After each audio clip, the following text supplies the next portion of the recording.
Fala galera, beleza? Tranquilidade?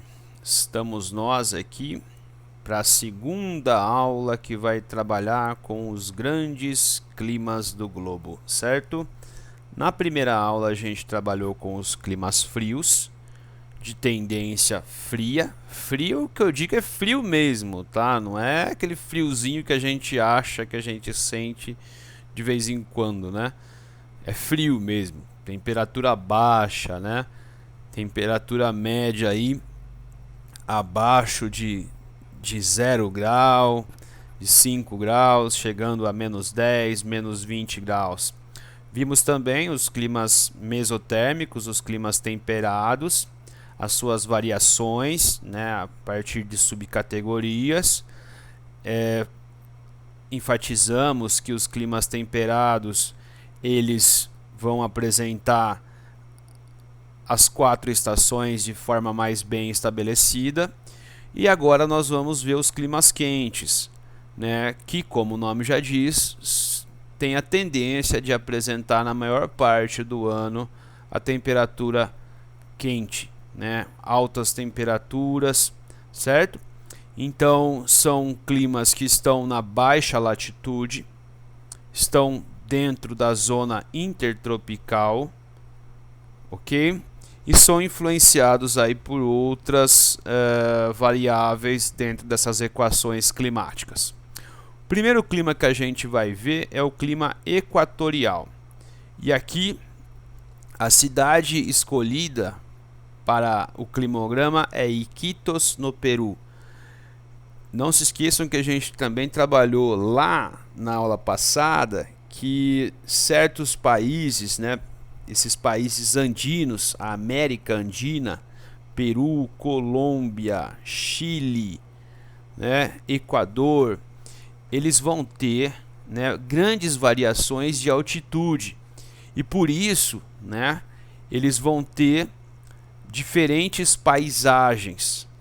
E quanto mais alta é a altitude, maior é a diferença entre uma paisagem e outra.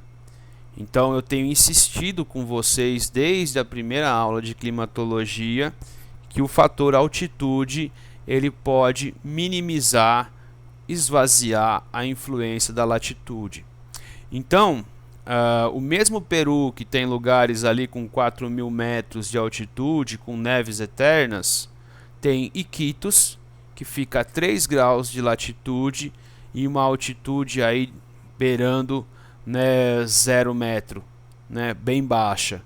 Então nós vamos ter, veja aqui a linha, né, uma média de temperatura muito alta, porque aqui é a média, né, insisto, significa que em algumas horas do dia isso passa tranquilamente de 30 graus e também pode chegar um pouco mais abaixo de madrugada, certo? Que aí você perde a energia e a temperatura, a tendência é cair, ok? Vejam que quase não existe variação térmica. Então, no clima equatorial, que é o clima que a gente tem na Amazônia, é baixíssima a amplitude térmica, é sempre quente e as chuvas são constantes, né? Como nós podemos ver aqui no climograma de Iquitos. Então não existe inverno. A única coisa que o inverno influencia aqui, gente, é que as chuvas elas diminuem um pouco no inverno, certo? E aí, a partir da primavera, ela começa a cair de forma mais forte. Vejam que quase chega a 300 milímetros em certos meses, ok? Então, né, um clima bastante quente e bastante úmido.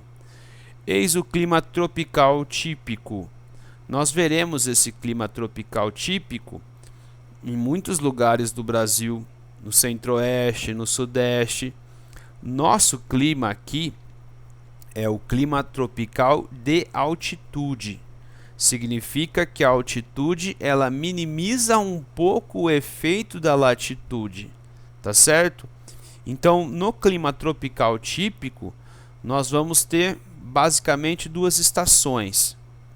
Uma quente e úmida e o inverno com uma temperatura um pouco amena, um pouco mais amena, né? E seca, tá certo? 4, 5 meses aí de seca, como nós estamos tendo agora. Mas veja que interessante, né? A cidade escolhida para o climograma é Timbu, na República da Guiné.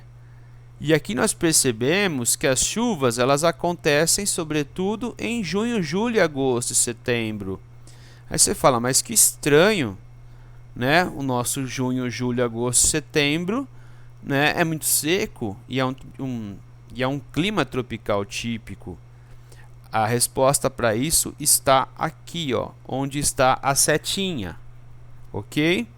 Então, Timbu não fica no hemisfério sul, Timbu fica no hemisfério norte. Então, você vai ter uma inversão da dinâmica climática. Para eles, então, a metade do ano é uma época chuvosa, enquanto que para nós é uma época, né, mais seca, ok? Então, é uma inversão com o que nós temos aqui. Quanto ao clima desértico, certo?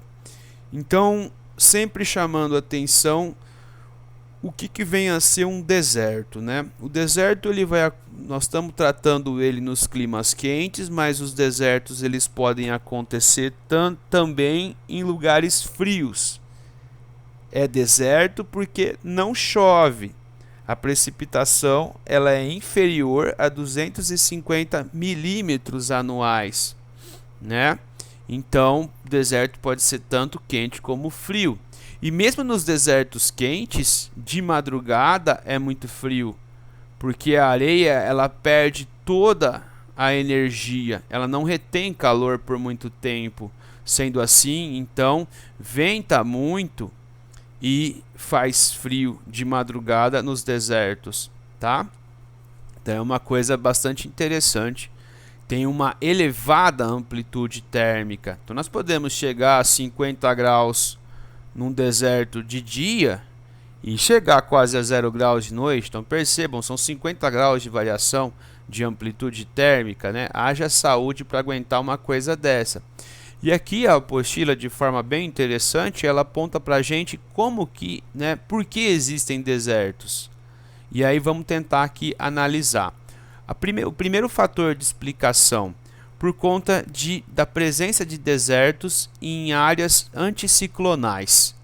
Então, não sei se vocês se lembram das aulas de circulação atmosférica, né? Alguns lugares, né, o vento ele é ascendente, ele vem de baixo para cima, ele é carregado de umidade e aí ele desce.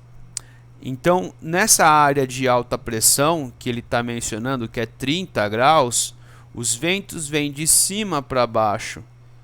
E os ventos de cima, quando eles descem em 30 graus, esses ventos eles estão secos. E essa área é uma área de constante alta pressão.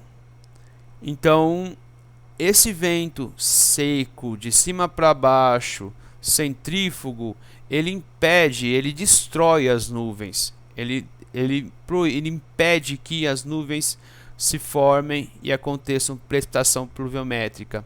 Então pode notar a maior parte dos desertos que tem aqui, no caso no globo, são desertos em áreas de 30 graus. O Saara é um deles, ok? A segunda explicação para o deserto é a disposição do relevo. Então, se você tem uma área que está presa entre duas áreas altas de montanhas, as montanhas elas bloqueiam a circulação atmosférica. Então, as montanhas elas vão impedir que as nuvens cheguem até um dado lugar. Sendo assim, então, aquela área fica meio que fechada para a ação, né, das nuvens, da precipitação atmosférica. É o que acontece, por exemplo, no Arizona, como nós vamos ver aí, certo? Então há um bloqueio, e quando as nuvens chegam na vertente das montanhas, elas vão ascender, elas vão precipitar, e elas não conseguem levar chuvas para o outro lado da montanha. Ela pode levar até para outra vertente, mas ela não vai conseguir distribuir chuvas para a parte interna, que é como acontece no caso do Arizona. Tá certo? E a terceira explicação, a presença de correntes marítimas frias. Então, as correntes marítimas frias, elas vão condensar a umidade do oceano. Então, vão ter chuvas no oceano. E quando elas vão chegar, e quando essa massa, essa umidade chega ao continente, ela está muito fraca, certo? E ela não consegue precipitar. É o que eu vi ano passado no Peru, certo? Sempre você tinha até nuvens, né, em Lima. Nuvens até carregadas quase. Dava a sensação de nuvens carregadas. Mas nunca chove. Nunca chove. Por quê? Porque choveu lá no oceano. Choveu lá no mar. Por conta do quê? Por conta da corrente marítima fria. Certo? Então a corrente marítima fria, além dela, né, fazer com que aconteça as chuvas no oceano, ela vai influenciar também na temperatura do lugar. Né, deixar a temperatura do lugar mais amena, mais fria, ok? Vejam o climograma de Yuma, Arizona, né? No verão deles, temperatura muito alta, a média de temperatura, e muito seco, né? Vejam, baixíssima precipitação, quase a zero, e aí no inverno, uma temperatura um pouco, né, bem menor, uma amplitude de média a alta no caso aqui. Termino a nossa aula de hoje trabalhando com um caso especial de clima tropical, que é o chamado de monções. Para entender a monção, as monções da Ásia Meridional e do Sudeste Asiático, a gente tem que se lembrar lá das noçõezinhas de pressão atmosférica, tá? Então, o que são as monções? São as duas monções, as chamadas monções de inverno e monção de verão. A monção de inverno, né, que é o que vocês estão vendo nesse quadrinho aqui, né, ela vai acontecer na época, obviamente, né, do inverno. Sobre essa região paira, né, uma zona de alta pressão, como se fosse uma redoma, né? Ela é constante. Por quê? No inverno, essa região ela vai receber pouca insolação. Ela vai ser uma região bastante fria. Então vai se formar, né, um sistema de alta pressão constante. Quando eu digo constante, é que ele não vai durar uma semana, 2 semanas. Não, ele vai durar vários meses. Vai durar de 3, 4, 5 meses. E os ventos sempre vão soprar do continente para o mar. Então, são 4, 5, 6 meses de estiagem, de seca. Tá certo? Na transição entre as estações, vai acontecer a inversão, né? E aí, quando chega o verão, acontece o contrário. Essa região vai estar recebendo muita insolação, muito calor, e aí vai se formar um sistema de baixa pressão também constante. E aí, galera, lembra-se que nos sistemas de alta pressão, os ventos são anticiclonais, né? Existem forças centrífugas do centro para as margens, dispersoras, né? Por isso que não chove. Já no caso aqui da formação do sistema de baixa pressão, os ventos vão ser centrípetos, né? Vão convergir todos para um centro. E toda essa umidade do mar vem para esse sistema de baixa pressão. E aí é que vai acontecer uma baita chuvarada durante aí 3, 4, 5 meses, né? Tanto aqui no subcontinente indiano como no sudeste asiático que vocês estão vendo aqui. O efeito das monções chega até o sul do Japão, né, até aqui perto da Coreia, sul do Japão. Beleza, galera? Eis aqui uma imagenzinha, né, falando sobre os ventos monsônicos. E aí essas pessoas estão bem acostumadas com essa dinâmica, né? Então a agricultura ela é adaptada tanto ao relevo quanto ao clima, né? Só que vai trazer muitos problemas, principalmente sanitários, né? Porque muitos desses países não têm saneamento básico, ou um saneamento básico muito limitado. Então, na época das monções é uma época que ocorrem muitas doenças, né? Por conta aí, né, dessa água parada, água suja, etc e tal. Beleza, galera? Então concluímos aqui os nossos grandes climas do globo, né? Façam os exercícios, analisem aí o quadro, né? Aqui nas páginas 49 e 50 vão ter sínteses, exercícios, tá certo? Abração para vocês, galera. Até mais.